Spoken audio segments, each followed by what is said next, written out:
Welcome to Fly Nubian Money, where we help you master your mindset and maximize your money. Today, we're actually going to be diving deep into some very serious things that are going on with Cardi B and Offset. Now, they've decided that they want to take things publicly, and they tend to be fighting back and forth. But this brings up a lot of questions. Are we really supposed to be putting all this toxicity out in the public? Do we need to hear everybody's business in the open? And so we're going to dive right into this today, but I am joined by my co-queens today, Constance Carter, our wealth activist, Dr. Alicia Watkins, couples coach, social worker, and compassionate listener. I love that. And Dr. Lene, monetization strategist.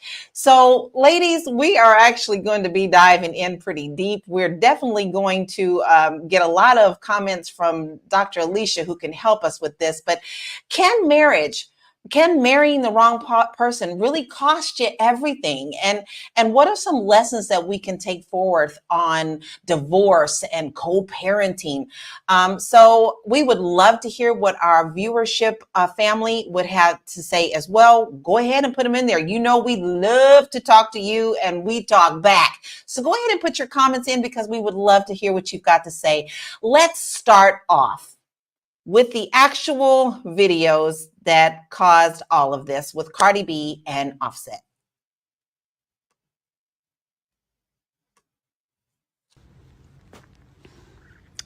Thank you for my kids, though. All three of them. I don't regret none of them, but I regret you. I don't regret my kids. You're a good daddy. You all right. I don't regret them. None of them. Not none of them. But fuck you. I regret you. I'm too good for you. I always been too good for you. You know I'm too good for you, nigga. And I don't ever, I never even wanted to get on this social media because I don't want to turn off the next nigga off, because this is not my type of shit. This is not my type of shit. I don't ever want the next nigga to ever think that I'm a messy bitch. But you want to be a messy nigga and do petty shit because you hurt? All right, we gonna do it then. Let's go lick for lick. Let's go wrong for wrong. Let's go hit for hit. Fuck you. I told you, leave me the fuck alone. Bye.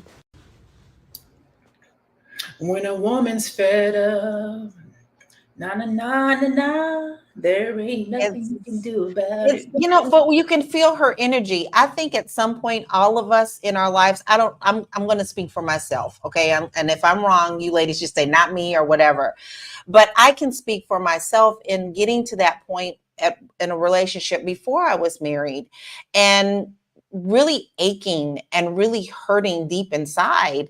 And when you get to that point, heart matters can tear you to pieces.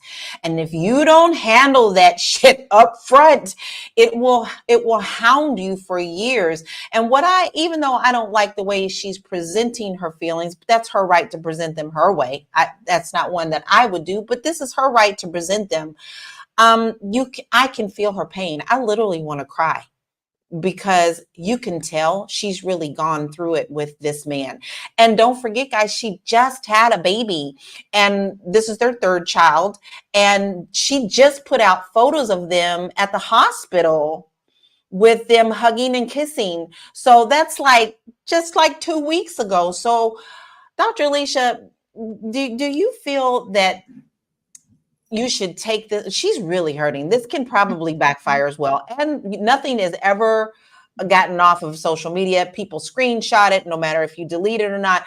Now you're talking about not just her, but involving the families and the babies as well that will probably see this one day. What are your thoughts on that?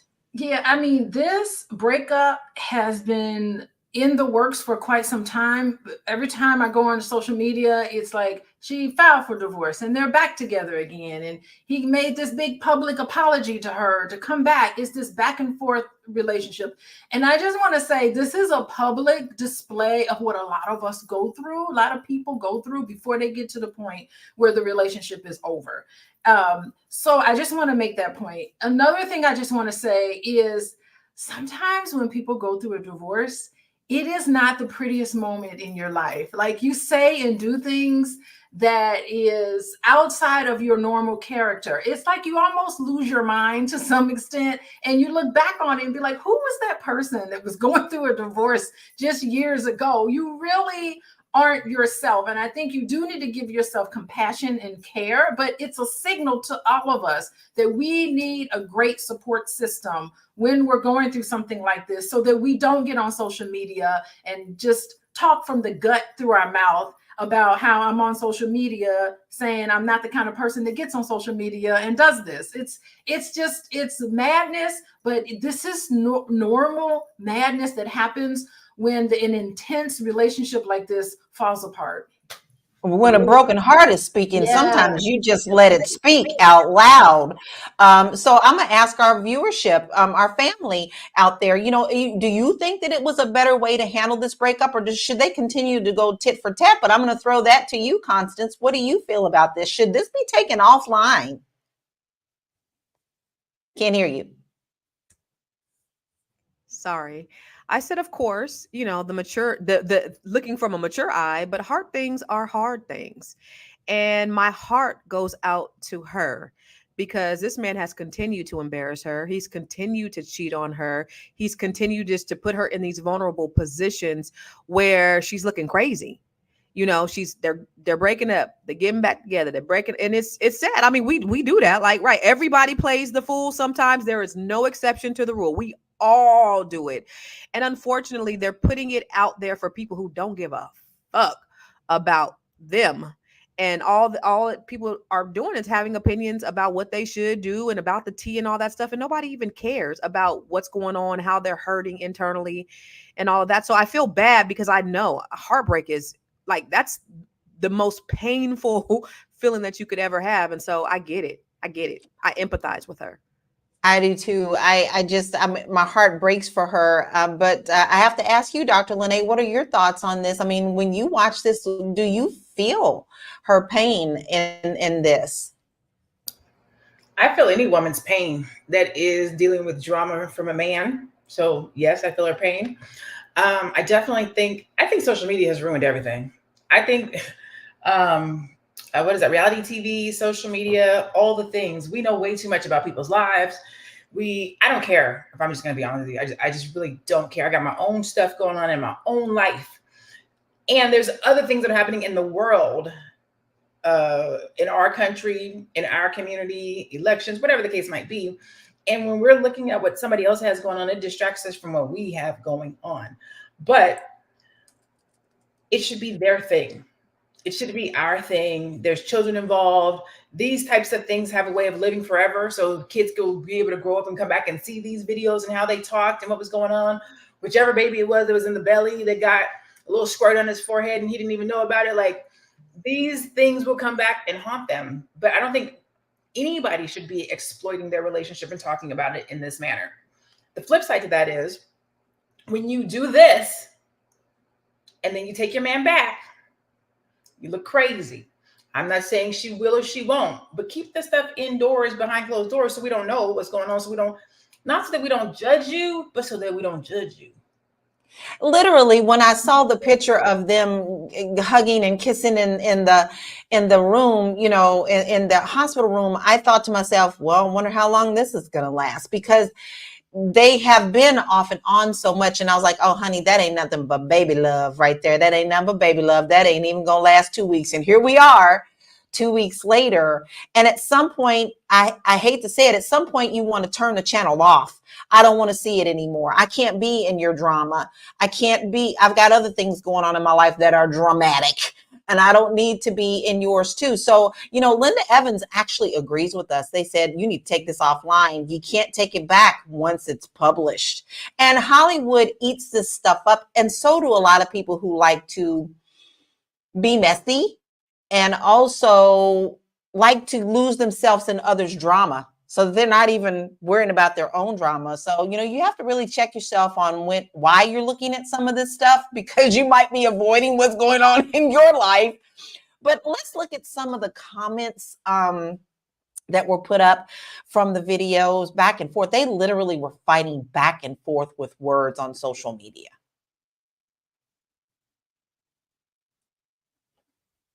They're coming. Well, we'll wait for those to come up. But for me, oh, here we go. Offset. The fact that she keep going shows you hurt. Leave alone. Don't you got a blank? We ain't divorced. Now that's another thing, y'all. I need somebody to go back to writing no stuff that makes sense, because this don't make no sense. I get the gist, but it's hard to read. And then Cardi says she's laughing, coming from the same one that had to DM me all weekend, crashing out because he was blocked. Hurt because I was going to Paris. You know, like, this is real deep, y'all. This is telling everyday stuff. And then Offset said, everybody can see I don't want you. It's okay.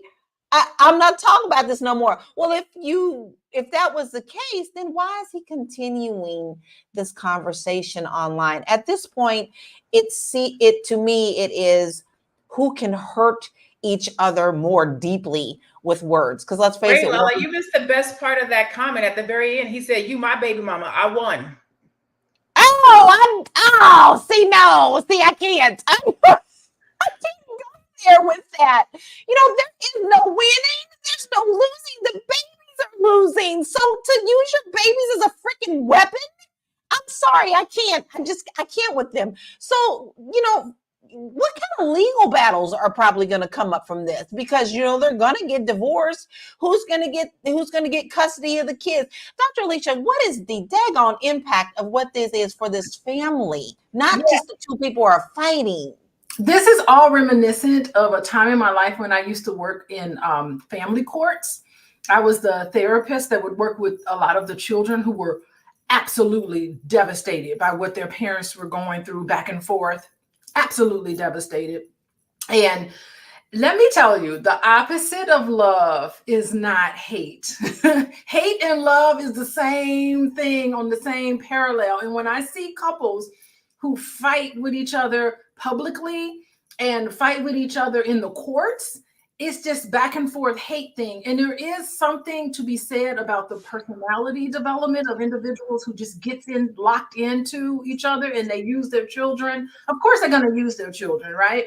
As weapons to lash back at the other person. I have been through the whole thing with the court appointed legal advocates, all of that. We've been in these high conflict cases together, and it is really, really something. So it is, what was your question? What was your question? I'm just saying, like, this is more ramification than just what we're seeing. This is more than Young and the Restless. Like, how is this really going to affect this family? Yeah. Affecting the family. This is the beginning of a very long battle. I predict it's going to continue to be this back and forth. Based on my experience working in family court. Yeah, it's going to be terrible. And the children lose in the end.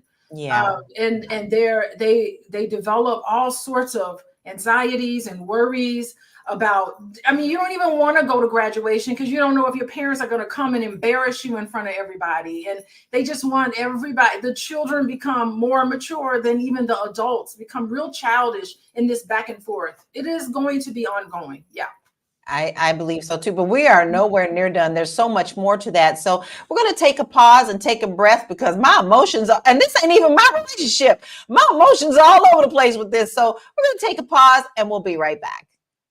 Hey, if you're just tuning in, you are watching Fly Nubian Money, where we help you master your mindset and maximize your money. I am Tiara Williams. I'm also known as Miss Black Hollywood, and I am the proud producer of this show. So I hope that every day when you join us, you leave a little smarter than you came, because that's the point. Otherwise, why are you watching? So if you want to receive notices for when we go live, Fly Nubian Money goes live every single day. That's Monday through Friday at 1 p.m. to 2 p.m. Eastern Standard Time. So if you don't know, now you know. All you have to do is text the word Queens. That's Queens. That's Queens to 87948. That's 87948. That's Queens to 87948. Yes? If you want. I'm texting the word Queens right now. Get it there, because you don't want to miss none of this, because we're talking about some serious stuff today. Now, listen, that wasn't all that was put on social media. There are some more messages that I want us to look at, because they're pretty, this here pretty grossed me out. Offset says, I always get the last laugh, even if it was with your sister. First of all, that's pretty gross, and that's pretty, and then the post has been deleted, right? That's just the deep disrespect. And I honestly, I wish somebody would bring my sister into this. This would, then them is fighting words. I'm not a fighter, y'all. I am not a fighter, but I'm ready to box somebody. There is today. Dr. Lene, you see how we get all pulled into this. Do you think that he was wrong for that? Which part? Whatever happened, or post, or sharing it? The all post about the see, I'm not leaving it to know if it was true, but yeah. First of all, we don't know exactly what, even if it was with your sister. Was you with her sister, or is her and her sister in turmoil and he's laughing with her? It's just messy. All of it is messy. You don't bring other people into your situation. Now people are going to turn on the sister. It's just tacky. I wish I could say that it was young. It's just young people with money, but it might just be, but it's tacky. Especially when you think about how long Cardi stuck in there, how many cheating, how long she went through that. And I feel like his pride is hurt that she finally took the initiative to leave. Like, part of my language, bitch, you're supposed to be here and go through this. You know what I'm saying? Like, yeah. Sometimes men act like that. When you stay too long and you stay through too many women and you stay through too many things and you create this pattern, he assumes you're never going to leave. So how dare you get the balls and have the audacity to leave me? You done took it this long. I think it's more ego and pride than hurt on his part. I think so too. But at this point, they're both on the same level. I want to pull back up that last comment that Cardi put out. She said, "You cheated on me year after years. My end. The only difference is you got caught. I didn't. You would have even been more butthurt if you knew the relationship with me and Takeoff had before he passed. Rest in peace to the only real end from the group. I miss those nights."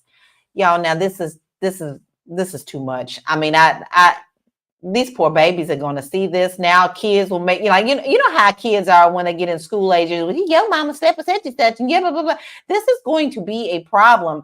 I think at this point, they both need to be in counseling. And I know Dr. Alicia agrees with me on that. But Constance, do you think it was fair that she came back with that tit for tat after that comment about her sister? It's just stupid. And it's just a case of how low can you go, This is the reason why I don't watch reality TV, because it stresses me the hell out. Like, the energy that it takes to look at somebody's dysfunction is very draining energetically. And so I got my own issues. I got my own problems, to be engaging in what these fools are doing. And they're young, and they're, social media life is that. This is what people thrive and live on. And it's sad. And just like somebody said in the comments, Elevations Learning Center, co-parenting is essential to raising children. At what point do we think about the kids? And every time I see a new post, because it's not about should she have done this, should he have done that, ooh, what's really going on, the tea and all that stuff. At the end of the day, what's happening to kids, and how are they going to be able to successfully co-parent those babies? Not only what do they have the 3, he had other children from other relationships that she was there for. So how are you guys going to transition this? Because this is just all stupid. I want to switch it just a little bit. I know we're talking about celebrities, but let's take it to everyday life. Now, I cannot speak from this perspective, so I'm going to rely on my queens who have been through divorce, because I have not. And so I can't speak on things that I don't know of. So, Dr. Lene, have you been divorced before? I have not been divorced. I have not been married. Okay. You have to be married to be divorced. Yeah. Well, sometimes you feel like a relationship, you need it too. Dr. Alicia, have you been through divorce before? I have experienced a divorce, and I think in my situation it's probably a little different from normal situation. It was really amicable. I'm not saying this to just toot my own horn, but it was very uneventful. And we didn't even go through lawyers. We just sat down with each other, came up with a decision, got a third party mediator to write it up. I mean, and then we were just done. We just it went really smoothly because you know how I am. I speak. So if I'm upset with someone and I'm thinking through things, I'm vocalize it. So it's not like there's no surprises, right? Right. And I think it's just important to demonstrate that. I think when we look at what's the best interest of the children, and I will tell you what's really interesting is that some people think that because you go through a divorce that the mom gets the custody, and that is not true. The default, at least it is in my state, the default is shared custody 50-50. So the default, there's no child support. That's the default. No child support, shared custody 50-50.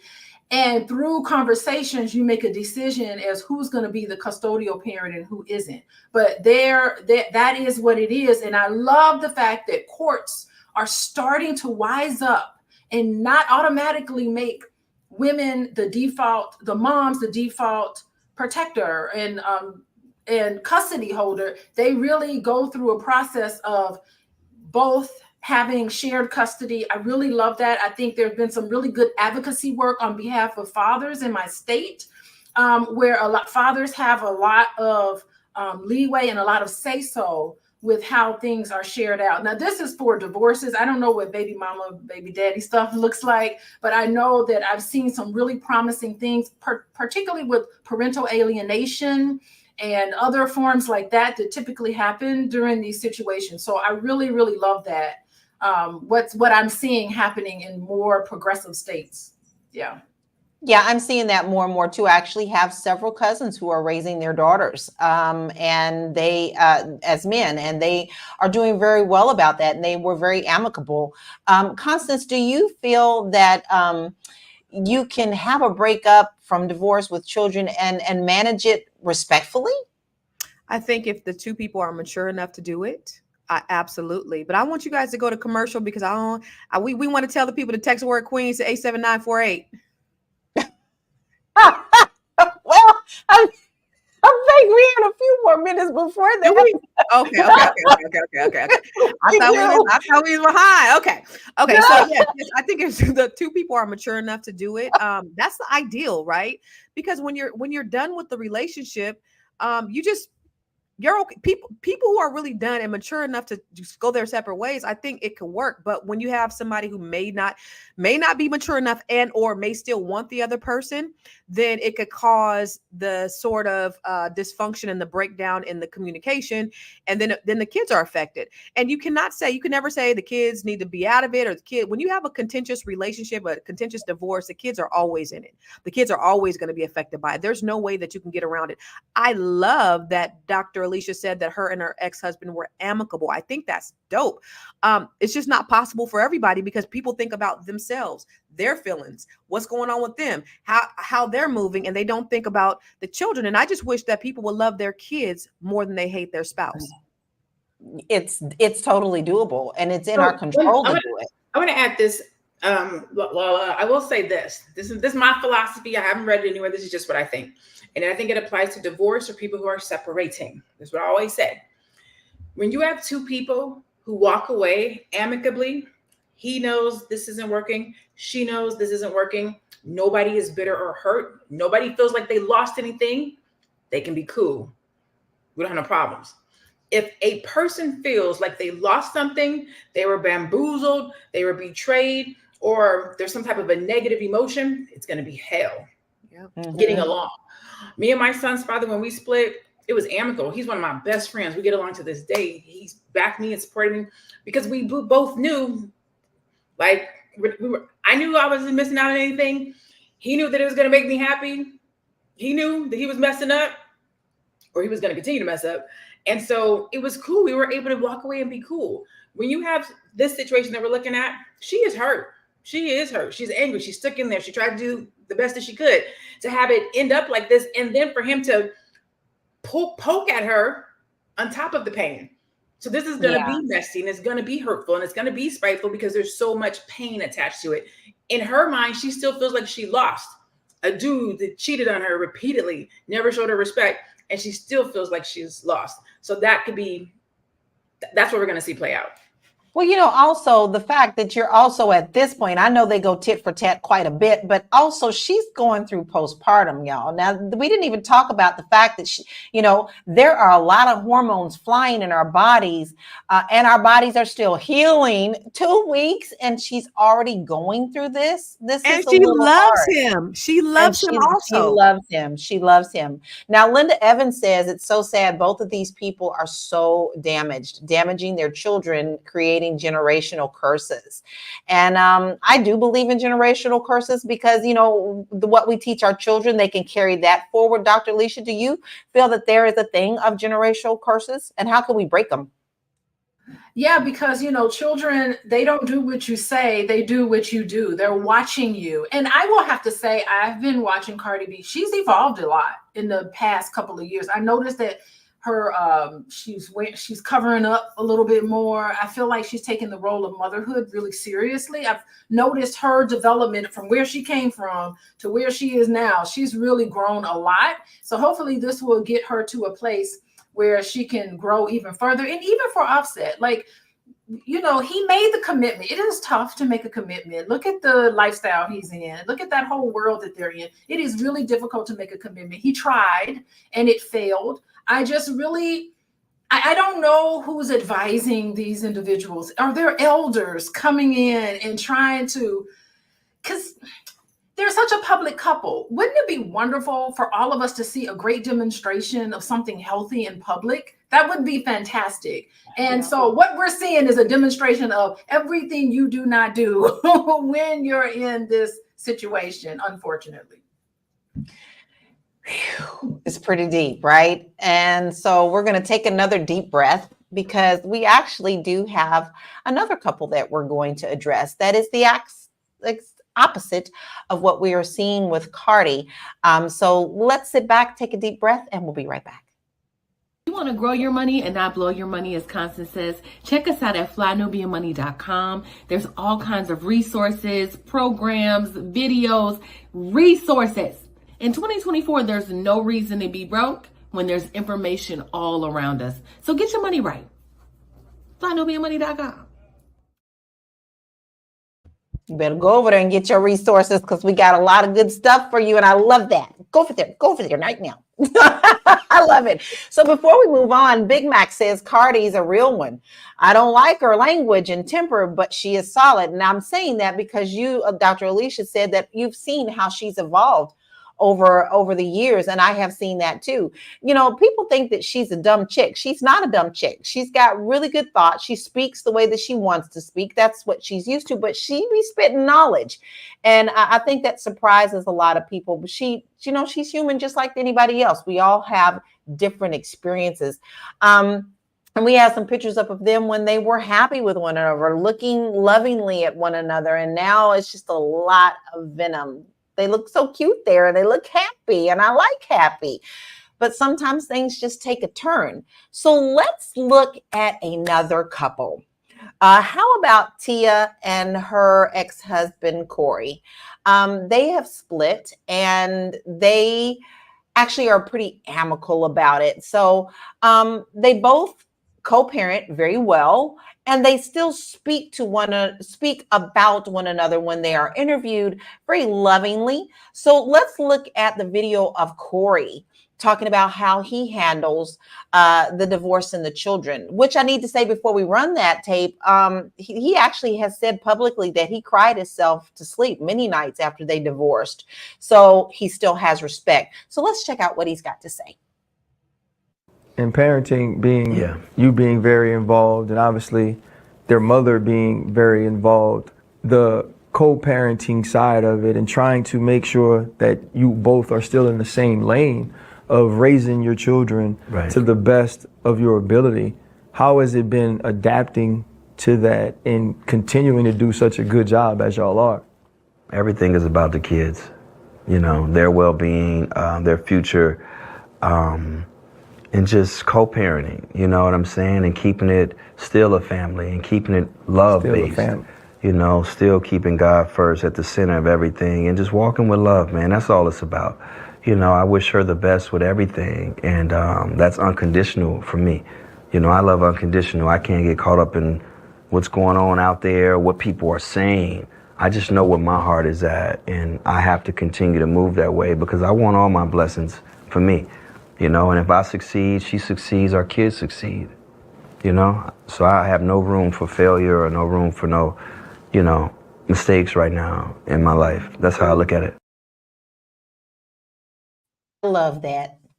I love that on so many different levels. So, Constance, Cardi and Offset's drama versus Tia and Cory's respectful approach. What do these two cases teach us about handling separations with dignity? Yeah, I mean, of course, they look like they come from two totally different worlds. Offset and Cardi are from the streets, and it doesn't look like Tia and Cory are. Looks like they was raised, you know, with some kind of morals or respect and just honor and dignity. But I don't care. You can be raised with that and still not be able and willing to co-parent. And so I think that, and I've always had the mind that our children are our hugest responsibility. It's such an awesome responsibility to raise kids. I have 4, and they are all the things amazing and trifling and lazy and wonderful and all that kids are. They're all of that, right? You know, my kids are all of that. So it's been my pleasure and my honor. And for me, and you know, the willingness to co-parent from their father is just not there. And even though I was married to him 132 years, you know, because we're not together, I'll tell you what he said. He told them, I raised y'all, I'm doing me now. And that's the attitude that some people take. Now, my parents are in their 70s. I'm damn near 50. I still go to my parents. Parenting never stops as long as we have breath in our bodies. And that's you know, some people go that route, and I hate that for the kids. I never thought that would be my children, and so now they're going to live with that trauma. You know, I promise you, I tried to insulate them from so much, but you can't insulate them. I tried to, you know, I tried to create this life that I tried to design a life that I always wanted growing up. And unfortunately, you can't shield them from trauma because it happens. You don't have control over everything and everybody.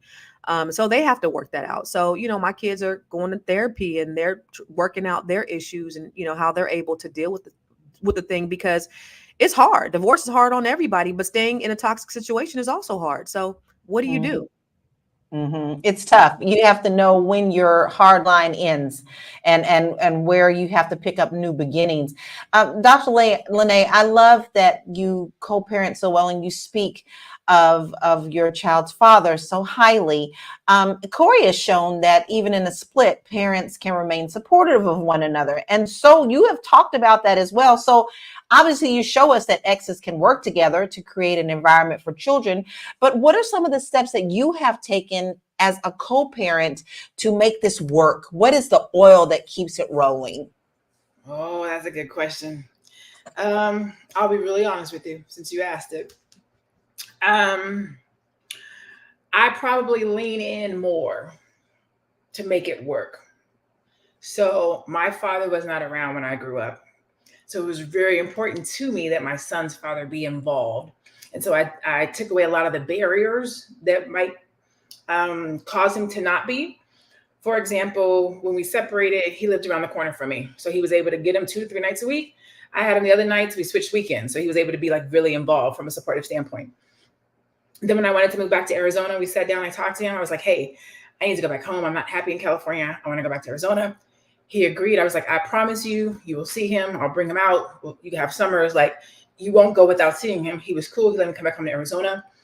And then the different things happened. When I wanted to become an entrepreneur, it was rough. I had to let my house go. My money's getting funny. And I didn't want my son to suffer. So I was like, hey, will you take him for the next year or so while I work on my business? And he was like, cool. I was like, I'll send you $200-300 a month so that his quality of life doesn't suffer. And he was like, all right, cool. So he took him and I sent him $200-300 a month to make sure that my son didn't suffer just because he was with him. So he could still go to football, still do basketball, still get snacks, whatever it is that he needed. I didn't want him to have to suffer just because he was at his dad's house. And then, I got my son back. He went to stay with his dad again another time in Atlanta for another year later in life. This time, because my son was acting up. So I was like, you got to go to your dad. And his dad wanted to keep him from high school. And I was like, nah, you can't keep him from high school. He needs to be home with me for high school. And he was like, well, I really think it'd be good for him to be here with me. So I was like, how about this? I'll move to Atlanta. So I moved to Atlanta so that we could co-parent. So my son came to live with me, but I lived in Atlanta so that we could both parent for his freshman and sophomore year. And then he went back to California and I came back here. So we've just always been able to ebb and flow. Now, I say all that to say this because I don't want to make it seem like everything is great. I did have to go and steal my son once. One time he was acting crazy, talking to me sideways, and he let my son go to his other children's mom's house, and me and her was talking, and I was like, keep him right there. Talking to his dad, he's talking to me crazy. I jumped in my car, drove to California, picked my son up from where he was with whatever he had, and brought him back to Arizona. And his dad was not happy about that. We struggled for like a year or so. He felt like I kidnapped him, like I believe somebody else. It was rough. It was rough. We found our way back. So I don't want to make it seem like it's always great. There are down times, but we've managed to stay close. He's one of my best friends. If I can't call nobody else and talk about nothing, I can always call him. I can't talk to anybody about my son. I can always call him. Like he's been rock solid since I've known him. And it seems that you have been able to work things out financially where it works for all of you. And people immediately think child support, things of that page, and then that brings on a negative connotation. But let me say this. He has not paid child support. Let me say that. And I think some of that keeps the trauma because I don't have to depend on him for those types of things, right? One of my biggest things with him was I didn't have a dad. I don't care about the money. I'm straight. I need you to be a dad, right? Right. So he's always done those things. And anytime I need help, he has my back. Anytime I'm like, hey, will you take him shopping? He takes him shopping. He calls dad for whatever he needs. So he hasn't paid like monthly child support, if you will, but he has always supported me and his son. And I keep a tab. So when he does blow up, I will be expecting my full 18 years of money, please. Can I absolutely love that? Can I add? Because when I was listening to you, what's worse than not co-parenting is counter-parenting. And that's also tough because when we were married, co-parented very well was like, listen to your mama. We did that thing, right? So we were in sync on one accord. But then when we separated, I remember one time my oldest son had gotten in trouble. And I think he took my car or something like that. And I said, hey, you need to go over there for a little bit with your daddy and make sure he don't, use the car. Make sure you just keep him on lockdown. And he did the absolutely opposite of what I asked him to do. I didn't have any support either. And that was, again, to punish me. That counter parenting also hurts the kids. Yeah, there's so much involved with that. And I feel like I've grown up in a weird situation because I didn't really grow up with either one of my parents or grew up with my auntie. To me, that was my mom. But my dad lived in the neighborhood. But my dad never did any of the supporting financially. It was always my aunt who was my mama. So that was another level of, just how this can affect families financially in a way too, because that kind of put a little struggle on them as well. But I do want to talk about the implications of the financial part when you have your co-parenting. So Dr. Alicia, how do you think that co-parents can create some type of budget or accommodations that work both out in both households while maintaining the stability for the children and kind of giving them a good basis for their financial background as well?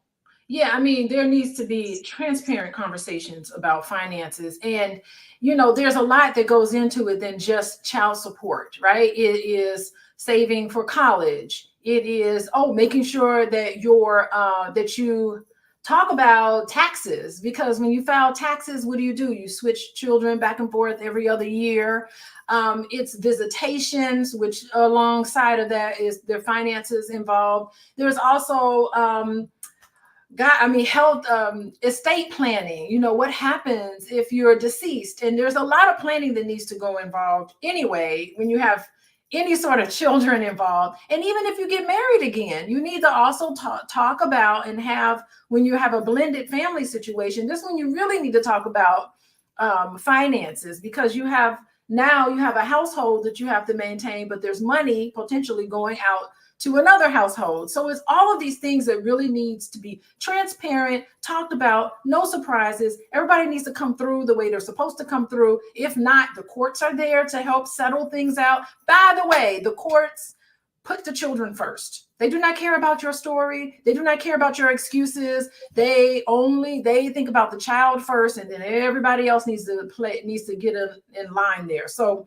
I think that's really important. And I think what I love these stories that we're talking about, because it's always complex. You could be together, lock sync together, and then something happens and then you're off the track again. Then you have to get back on the track. It is that back on the track negotiation that I feel like children know when you're off the track, but they also need to see or need to have some sort of teachable moment to say, you know what, we fell off, but we're back on track now. Us as adults have figured it all out. And you communicate that with the children. We figured it out. Don't you worry about it. Let us adults be adults. And that's what you want. You want stability for your children. You want them not to have to worry about where am I going? What am I doing? When's my next meal coming? You want them to just be as stable as possible in this unfortunate situation.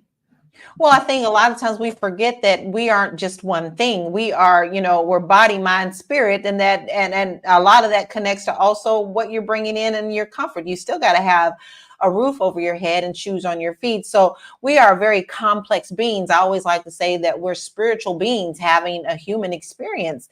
And when we show that to our children, we show that it's okay to make mistakes. We show that it's all right to not be perfect all the time. And that's what I love about you, Constance. You always say that you always tell your kids you're not perfect, and that you show them that, hey, you may not be perfect, but you get up and you bounce back. So we are definitely complex, and that deals with the matters of the heart as well. So we're going to take a short break and we'll get back to this conversation, because I want to look at Tia's take on this divorce as well. We'll be right back.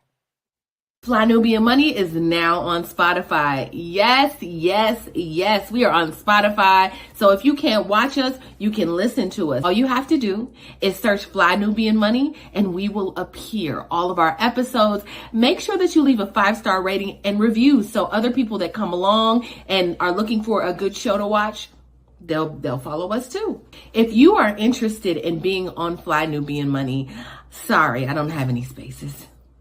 I'm just playing. If you are interested in being a queen or a king on Fly Nubian Money for the day, please reach out to me. I'm at info@realvirtual.net. That's info@realvirtual.net. Also, if you need help with your business, go ahead and send me an email for that too. Okay. I've said enough. Now back to the show. Wait. We accepting kings now too? She said, Yes, "Psych your mind, make your booty shine." We're loving it. We're loving it. We want to hear what they got to say too. You could be a special guest here, but I was sorry. I was on my side getting my iPod ready to listen to us on Spotify. Because, I do, y'all. I'm going to tell y'all right now, I do go back and listen to our shows. And when I'm not on the show, I still go back and watch y'all too. So I take you on my runs. I can't. Queens, and you can't either. Get on over there to Spotify and put us in your ears. Take us with you. I want to go to Tia's. We've heard from Cory, but I also want to hear what Tia has to say, because I want to take this conversation in a little bit more different direction as well. So let's hear what she has to say about her breakup with Cory. The family dynamic of having a mom and a dad in one household. And when you're dropping your kids off, you actually visually see how that is no longer. We're about to go to Daddy's house now. Being alone has been the most challenging part of my divorce. It's times like this when I feel and wish that my sister and I were still close and I could, pick up the phone and call her. But that's just not where we are right now. How you doing? How you feeling? I'm okay. Yeah, I've been seeing the headlines. I know y'all are going viral right now with the awkward hug. Like, it's so exhausting. stupid. It's exhausting. I know. The red carpet video, yeah, about that.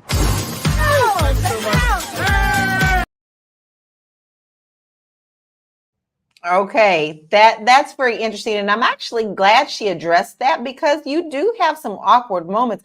Breakups are hard enough, so how can we protect our peace and mental health when we are going through this? These two people are going to be running into each other. Now, in my family, if you got divorced, if it wasn't because of something evil or putting your hands on somebody, you still was a part of the family. You still came to the family reunions. We still called you brother-in-law. We still hugged and kissed, and we didn't care as long because that's how it was in my family, and that's how we kind of protected our peace too, because we all still saw each other as a unit. So, Constance, how do you think how have you been able to protect your peace during your divorce? Therapy. Lots and lots of therapy. I did. And, I acquiesced to a lot of things that I probably wouldn't have to protect my peace.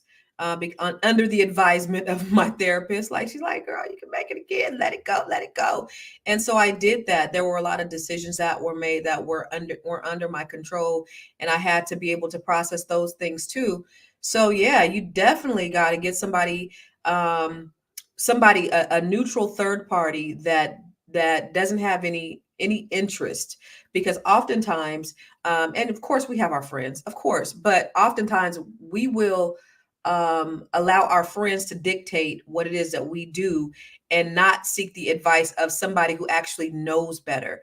And that could be a big problem too. So man, therapy is invaluable. I know I cannot pass up that question without talking to Dr. Alicia. Dr. Alicia, I need you to weigh in on this, please. Yeah, I think having a therapist is so important, because when you start talking to family and friends, what happens is that first of all, they're judging you. And during a breakup, usually it's like, where do the friends go? They feel torn, like, am I going to take this person's side or this person's side? So not only are you losing a relationship, you're also losing some friendships that were friends with the two of you together. And when you're not there anymore, it leaves other people in this kind of awkward space where they're like, wait, do I side with the husband or side with the wife? And so you get into that. So it is important to, really you should say, this is very personal, pray for me, just use it, keep it very general, because you don't want people in your business like that, because they do judge you. They're going to judge you. A therapist will not judge you like that. And hats off to Tia, boy. She has a reality show now based on her separation from her husband. She is making money even in separation. I just want to say that she did not miss an opportunity to profit off of it and teach the public some really important lessons about co-parenting, of course, along the way. But I thought about what you said though about, friends having to choose. And what's funny is a lot of his family members reached out to me and was like, Constance, you still our family. We still love you. We still love you. I hope we're still family. And I'm like, first of all, we was married 132 years. But my thing is, my relationship with you was never predicated on my marriage to him. You and I have what you and I have. And so I'm telling you, like, at least a dozen of his family members called me and was like, we still down for you. We still ride for you. We still love you. And so that made me feel good, but it was also, there was a genuine relationship that we had. And so, yeah, just because he and I aren't together doesn't mean that we got to be enemies. There are a couple that, have definitely been very vocal about, more of his male, whatever. But it is what it is. I'm glad he has some support. I'm glad he has somebody backing him up. That's great. But for the most part, keeping those relationships, I think are important, because the relationship is not about your marriage. It's about whatever you have with that individual. I think that's important. I think that is too, but I have to weigh in with you too, Dr. Lene. Like, how do you think that this works for the co-parenting situation? The same question as the therapist. How did you cope knowing that you were co-parenting? Did you take advantage of therapy? I actually did not take advantage of therapy. I took advantage of my life's experiences, just kind of knowing. I know why I made the face now. When I was supporting my son, even though he was at his dad's house, my girlfriends was like, why are you sending him money? He's supposed to be paying you money. And I'm like, yeah, but this is my kid, this is my situation, and he's supporting me. His dad didn't have the financial funds, and I needed him to be there. I didn't want my son to suffer because he went to his dad's house. I was like, no, I'm going to send his dad money. Right. Money. It's my kid. My kid not about to go over here and suffer. I went out there one time and they were lacking. And so I took them shopping. Like, here, get some food, get some money. I did all the things. Like, we're a team. If he ain't got it and I got it, I'm a support. And we have mutual friends. I think because we're cool, we get to be cool with our friends. We get to, when I come into town, I stay at his house or I stay at his mom's house. When he comes out here, he stays at my house. He comes to my family stuff. I go to his family stuff. I get invited to everything that they do. He has another he has another mother, he has 3 kids with her, 1 kid with me. And so when me and her talk, when she got something going on, she's like, you're going to be in town. We're doing something with the family. Her mom texts me because her mom had a surgery. Like we have found, because she hated me when we first started dating. But when he got married to somebody else, what is the enemy of my enemy is my friend? When he married this other chick, me and her became cool because now we got to raise the kids. So plot twist. When him and old girl got divorced and he went back to California, him and his other baby mom got back together. So those two are actually back together now. And so, but we found a way to raise the kids. I only have 1 child. And so I'm like, he ain't gonna have no siblings. So me and her, we have to get along. We have to be cool because these kids have to grow up together. So I'm not gonna be pretending like it's easy. I don't want to pretend like it's easy, but it works when you try to make it work. Yeah, and then I think you both seem like you wanted it to work. Like you both gotta have some kind of spark to make it want to work. And that's a good thing. I mean, but listen to what some of the people are saying about Cory and Tia and their co-parenting. They were together for 24 years. A true love like that doesn't just stop because the marriage is over. There will always be love and respect there. And I'm glad their kids will get to witness that. I am so 100,000% with that. And then the next comment, it says, still a family. If I succeed, she succeeds and our kids succeed. That's what it should be about. Yes, Cory. So I can't say that I don't agree with that. And these are other, my all warm and fuzzy Pisces self is coming out with these comments. I need people to understand that you can be a good man, but not a good husband or spouse. There are a lot of good men out here that would make terrible husbands. Being a husband is more than just providing. I have to agree with that.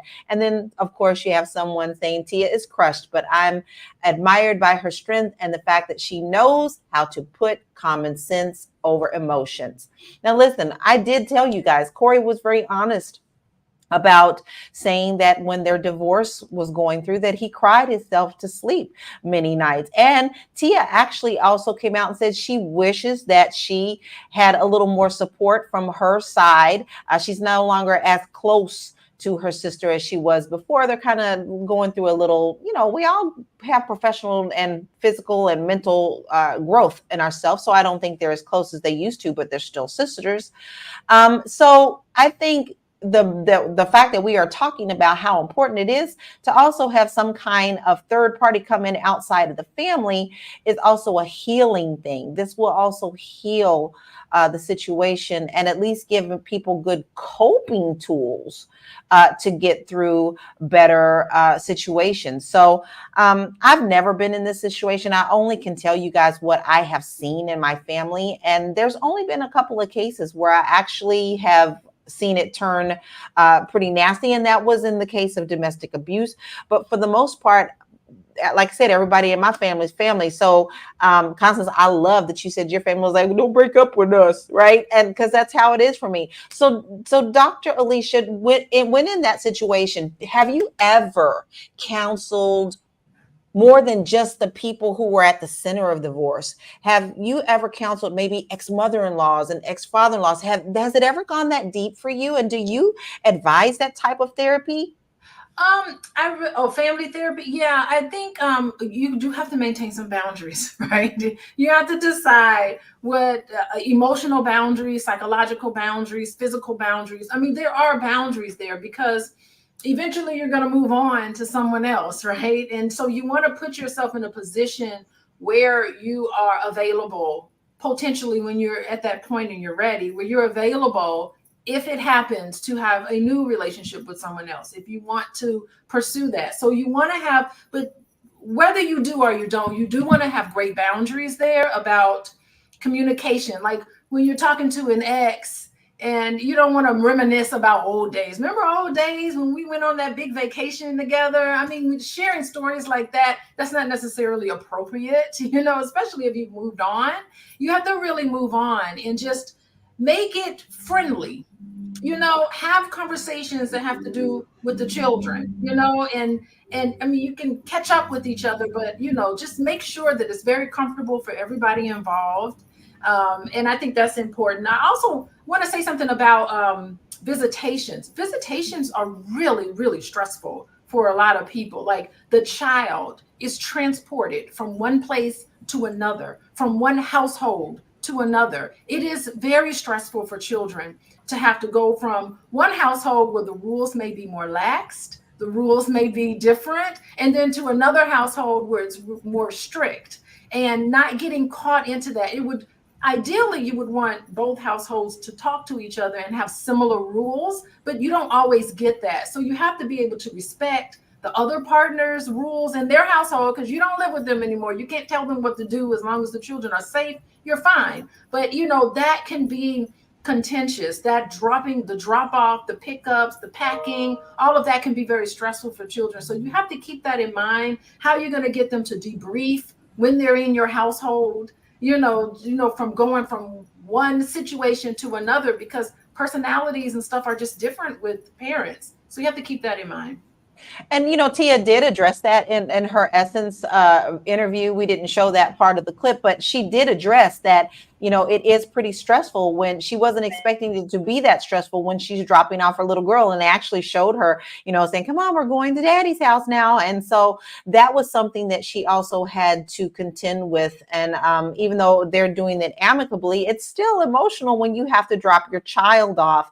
I want to share 3 statistics with everyone before we go to final thoughts. Statistics that we need to think about: impact on the children. Research shows children exposed to high conflict breakups are more prone to anxiety and relationship issues later in life.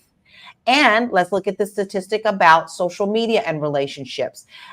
Studies suggest that over 30% of people who break up use social media to keep tabs on their ex. Are we a little compulsive there? A little compulsive, a little stalking, somebody making second accounts just to go find out what's going on the other side? That's not really healthy, I believe. And the final stat is co-parenting and success. Kids whose parents work well together after divorce or separation do better emotionally and academically than those caught in high conflict co-parenting situations. And I think that says a lot. And sometimes we have to, what I say, put your big girl panties on and do what you need to do so that the kids can get fed healthy. So I'm going to get your final thoughts, starting with you, Dr. Lene, and where we can find you, and make sure that we know where we can find you, because we definitely want to follow you. Awesome. I am Dr. Lene Javette. I am a business strategist, a monetization coach. I help my clients to brand their brilliance using my 4C Brilliance framework to gain clarity, clients, confidence, and coins so that we can triple their revenue. And my final thought, and you can see right there, boom, I am Dr. Lene Javette. Follow me on Instagram. My final thought is keep the kids first. Not keep the kids first. Keep the family first. When you have kids with someone, you are family forever. And I think we lose sight of that because we get caught up in our own selves, our own emotions, our own hurt, our own frustration. And we lose sight of the fact that this person we chose to have kids with, we are family. This is a family unit. Whether we have 2 homes, whether we co-parent, whatever the case might be, this person will forever be in your lives.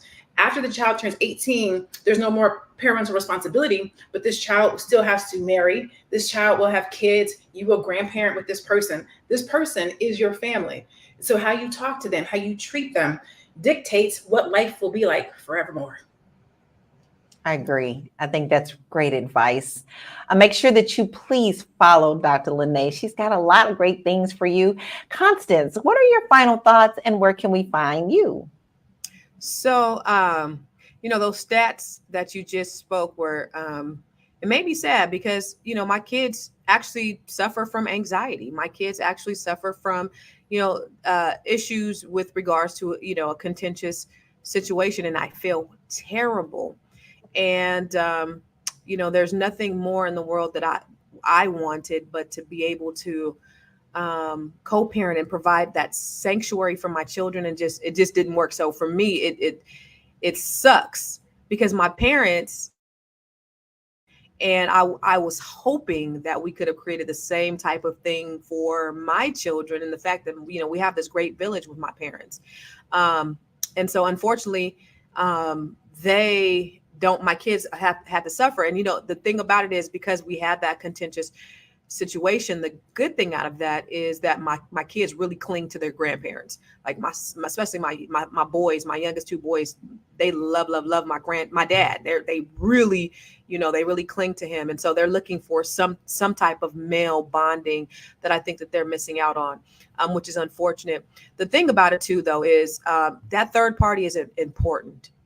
The neutral third party, not your girlfriend, not your boyfriend, not your homeboys, not your homegirls. They shouldn't be helping you dictate what happens between you and your spouse or your ex-spouse. It should be somebody, a neutral third party who can give you sound advice. And I would definitely recommend everyone who actually goes through some type of divorce or breakup, especially when you have kids, seek therapy. Where can you find me? Everywhere. I am Constance Carter. And Constance has got a lot going on, so you make sure that you follow her. I love following you, Constance. I stalk you. Dr. Alicia, what are your final words and where can we find you? Man, based on what I'm hearing today, don't be hard on yourselves. It's so important not to be hard on yourself. If a relationship dissolves and it's not quite what you thought it was going to be, hey, look at the bright side. I think even with my situation, when the children go to their dad's house, they spend more time with their dad during those weekends than they did when we were together because they were always with me anyway. So a lot of times he's forced to develop his own personal relationship with those kids that may or may not have happened if we were still together in some sense because they were just with me. And then, of course, I got the relief that I've always been asking for. So it is not, we can't just say that the gold standard, of course, is to raise children in loving households where all the parents love each other and it's intact. However, there are ways where you can mitigate some of the effects of having a relationship dissolve when there's children involved. You can mitigate some of those effects. If not, why am I even in business, right? So if you're interested and you're dealing with co-parenting situations and a marriage where you're kind of on the fence and you're confused, don't know where to go, you can contact me at Coaching with Dr. Alicia. Find me on Instagram at Coaching with Dr. Alicia. Can I just add one last comment? Something that I didn't do when I was younger was talk to my girlfriends. Something that I've realized now that I'm older is that a lot of Black folks don't go to a therapist. We go to the church. We don't do it that way. And if you don't do it that way, seek somebody who has both parties' best interests at heart. Because if you go and talk to your girlfriend, she's going to be looking out for you and she's going to tell you what she would do and how to do it. But if you talk to somebody who loves the other person and who has their best interest at heart, they're going to help you to think about it differently. So don't go and just talk to somebody who only loves you and has your best interest. Go and seek somebody who has the best interest of the unit and or of both people so you can get sound advice. Agree.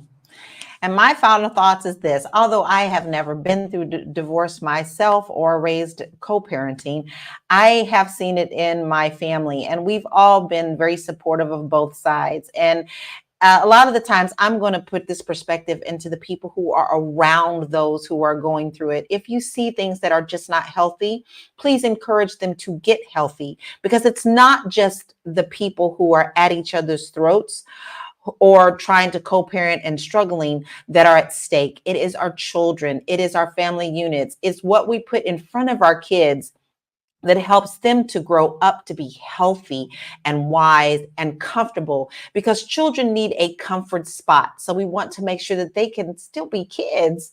You only get one childhood. So let's make sure that we, as those on the outside, help to make it a comfortable place for them as well. You can find me at bit.ly, Laura Key, info / Laura, let's start over, girl. bit.ly / Laura Key Info. I have a lot of great free resources there for you about buying homes, selling homes, coloring your home, all sorts of fun stuff. So make sure that you go there. Now, listen, before we go, I want to give you this thought as a whole. Breakups and divorces are never easy, but how we handle them can make all the difference for ourselves and our kids. From Cardi and Offset's public fallout to Tia and Cory's calm approach, there's a lot to learn about what to do and what not to do. Let's strive for healthier, more respectful breakups that set a positive example for the next generation. I want to say thank you to my queens, Dr. Lene, Dr. Alicia, and Constance, for bringing their knowledge and their personal experiences. And we love that you also shared your experiences to our viewership family. Now, before we leave, we want to remind you that you don't have to miss an episode. All you have to do is to pick up this little personal assistant right here and text the word Queens, QUEENS, to 87948. You'll get updates about when we go live. But if you miss us live, you always can check us out on Spotify. So head on over there and put in Fly Nubian Queens, and you'll be able to get us and take us on the road. But we want to also remind you that you can get your money right and your money tight. So go ahead and visit our free resources at flynubianmoney.com.